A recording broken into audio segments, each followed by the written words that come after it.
Hello friends, welcome back to our channel maths and science trick and toys. आजना video में આપણે જોઈશું ધોરણ 6 પ્રકરણ 5 શરીરનું હલનચલન। અગાઉના વિડીયોમાં આપણે જોયું પ્રચલન અને સ્નાયુતંત્ર। આજના વિડીયોમાં આપણે જોઈશું કંકાલ, જેને હાડપિંજર તરીકે પણ ઓળખીએ છીએ। તો અહીં આપણે આ કંકાલની આકૃતિ જોઈ શકીએ છીએ। સૌપ્રથમ છે અસ્થિની મદદથી શરીરના ભાગોનું હલનચલન થાય છે। તો આપણા શરીરના ભાગના હલનચલન માટે એક તંત્ર છે સ્નાયુતંત્ર અને બીજું તંત્ર છે એ છે આપણું આ કંકાલ તંત્ર।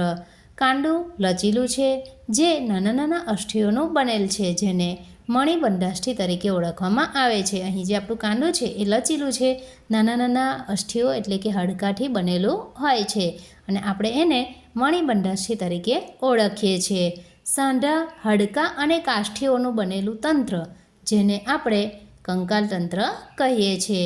મનુષ્ય જ્યારે જન્મ લે છે ત્યારે જન્મ સમયે તેના શરીરમાં 305 હાડકાં હોય છે, જ્યારે પુખ્ત અવસ્થામાં વ્યક્તિ હોય ત્યારે એના શરીરમાં 206 હાડકાં હોય છે।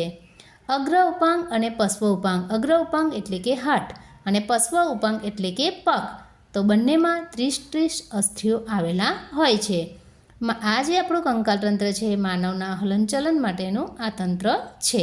શરીરના બધા હાડકાં શરીરને આકાર આપવા માટે એક માળખું તૈયાર કરે છે, જેને આપણે કંકાલ તંત્ર તરીકે ઓળખીએ છીએ।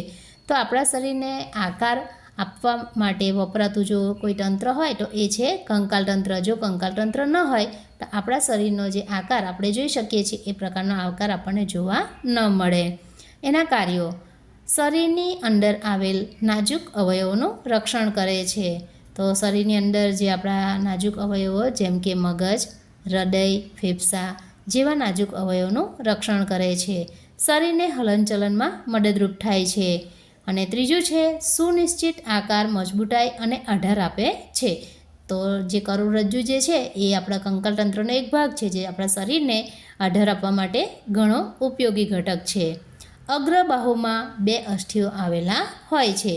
હવે આપણા આ કંકાલ તંત્રમાં એક છે કોમલાસ્થિ, બીજું છે પાંસળી પિંજર, ત્રીજું છે કરોડસ્થંભ અથવા તો એને મેરુદંડ તરીકે પણ ઓળખવામાં આવે છે। ત્યાર પછી છે નિતંબાસ્થિ અને સ્કંધાસ્થિનો સમાવેશ થાય છે। જ્યારે આપણે એક્સરે એટલે કે જ્યારે કોઈક અકસ્માત થાય અથવા તો આપણા હાડકાની અંદરની રચના જાણવા માટે આપણે એક્સરેનો ઉપયોગ કરીએ છીએ। તો એક્સરેની મદદથી શું થાય છે? એક્સરે પ્રતિબિંબ હાડકામાંથી પસાર થતો નથી, જે શરીરના હાડકાના આકારનો ખ્યાલ આપે છે। એટલે કે કોઈ જગ્યાએ હાડકામાં કોઈ તડ છે અથવા તો હાડકા વચ્ચે જગ્યા છે, હાડકું ખસી ગયું છે, એની માહિતી આપણને એક્સરે વડે મળે છે। તો જે આ એક્સરે કિરણો છે એ હાડકામાંથી પસાર થતા નથી। તો આજના વિડીયોમાં આપણે જોયું આ કંકાલ તંત્ર। હવે પછીના વિડીયોમાં આપણે જોઈશું કરોડસ્થંભ એટલે કે મેરુદંડ।